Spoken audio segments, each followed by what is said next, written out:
چلو السلام علیکم جماعت خامسہ صحیح البخاری پر تھوڑا اور تبصرہ آج بتانا یہ چاہیں گے علم اصول حدیث، یعنی علم اصول حدیث کسے کہتے ہیں۔ پہلے صحیح البخاری سے پہلے ہمیں ان سب چیزوں کا جاننا بہت ضروری ہے کہ اصول حدیث کسے کہتے ہیں، متن حدیث کسے کہتے ہیں، اور سند کسے کہتے ہیں، اور حدیث کا موضوع کیا ہے، حدیث کی غرض و غایت کیا ہے۔ ٹھیک ہے نا؟ تو کہتے ہیں صحیح البخاری پر ہم نظر ڈالتے ہوئے سب سے پہلے ہم بتانا چاہیں گے کہ اصول حدیث کسے کہتے ہیں۔ اصول حدیث ایسے قواعد و ضوابط کا جاننا جن سے حدیث کی سند اور متن کے حالات معلوم ہوں۔ ایسے قواعد و ضوابط کا جاننا جن سے حدیث کی سند اور متن کی حالات معلوم ہوں۔ ابھی سند کی بھی ہم تعریف بیان کر رہے ہیں اور متن کی بھی، لیکن جاننا ضروری ہے کہ ایسے قواعد و ضوابط جن کا جاننا جن سے حدیث کی سند اور متن کے حالات معلوم ہوں۔ اب ہم کہیں گے متن کی تعریف کیا ہے، آخر وہ اوپر مانگ رہے ہیں، تو کہتے ہیں حدیث کے ان الفاظ کو کہتے ہیں جو معانی مقصود پر دلالت کرتے ہیں۔ متن حدیث کی تعریف کیا ہے؟ ان الفاظ کو کہتے ہیں جو معانی مقصود پر دلالت کرتے ہیں، ان کو متن حدیث کہتے ہیں۔ اب سند کسے کہتے ہیں؟ حدیث میں سند تو کہتے ہیں سند اس حدیث کو کہتے ہیں حدیث کے 3 راویوں کو کہتے ہیں، یعنی جن میں 3 راوی ہوں اس حدیث کو حدیث سند کہتے ہیں۔ اب اس کے بعد کہتے ہیں علم حدیث۔ علم حدیث وہ علم ہے جس کے ذریعہ حضور سرور کائنات صلی اللہ علیہ وسلم کے قول اور فعل اور تقریر معلوم ہوں۔ یعنی علم حدیث میں کیا بیان ہے؟ یعنی علم حدیث وہ ہے جس کے ذریعہ سے حضور صلی اللہ تعالیٰ علیہ وسلم کے قول اور فعل اور تقریر معلوم ہوں، اس کو علم حدیث کہتے ہیں۔ اس کے بعد کہتے ہیں علم حدیث کا موضوع کیا ہے۔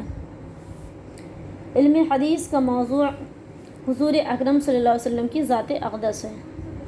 علم حدیث کیا ہے؟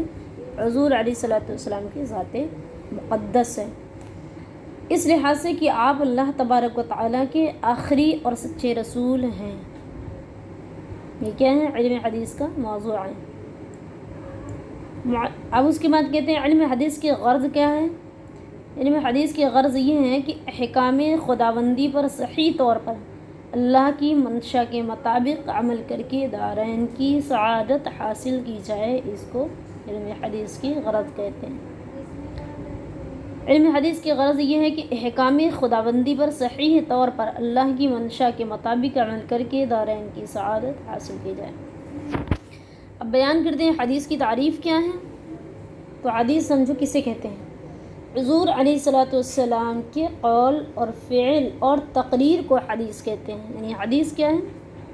حضور علیہ الصلوۃ والسلام کے قول اور آپ کے فعل اور آپ کے تقریر کو حدیث کہتے ہیں۔ یہ حدیث کے کوئی ہم سے پوچھے حدیث کی تعریف کیا ہے، تو یہ حضور صلی اللہ علیہ وسلم کے قول اور فعل اور تقریر کو حدیث کہتے ہیں۔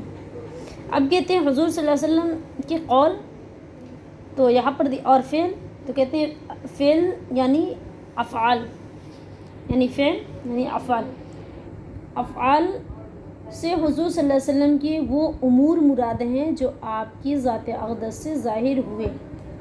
جیسے بتایا گیا کہ حدیث کی تعریف کیا ہے، تو کہا گیا حضور صلی اللہ علیہ وسلم کے فعل کو حدیث کہتے ہیں، حضور صلی اللہ علیہ وسلم کے قول کو حدیث کہتے ہیں، حضور صلی اللہ علیہ وسلم کی تقریر کو حدیث کہتے ہیں۔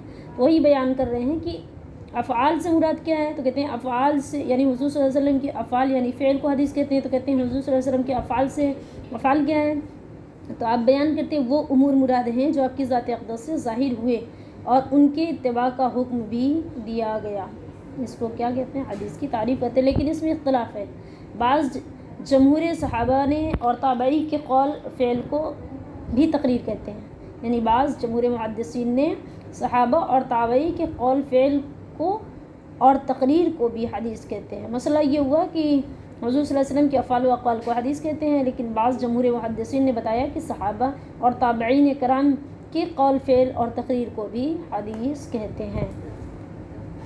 تقریر کا مطلب کیا ہے؟ تقریر کا مطلب یہ ہے کہ حضور صلی اللہ علیہ وسلم کے سامنے کسی نے کوئی کام کیا یا حضور علیہ الصلوۃ والسلام نے کسی کے کام پر یا حضور علیہ الصلوۃ والسلام نے کسی کے کام پر اطلاع پائی اور آپ نے انکار نہ فرمایا اور اس کی توثیق فرمائی اور اس پر سکوت بھی فرمایا، تو اس کو تقریر کہتے ہیں۔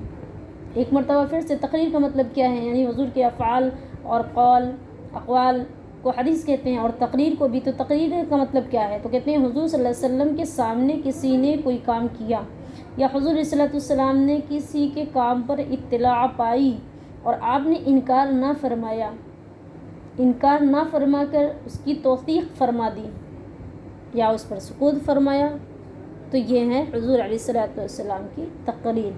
تو اس تقریر کو بھی حدیث کہتے ہیں۔